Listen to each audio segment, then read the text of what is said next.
You ask Tiger to calculate. This deals with linear inequalities with one unknown. The final result is x smaller than 17.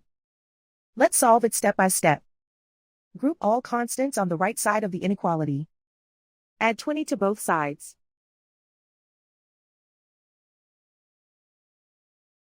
Simplify the arithmetic.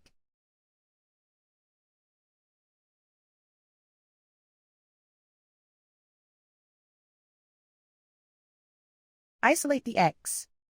Divide both sides by 2.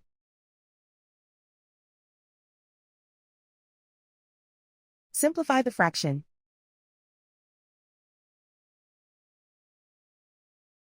Find the greatest common factor of the numerator and denominator.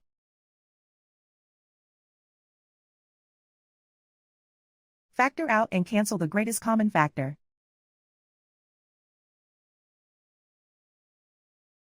Plot the solution on a coordinate grid.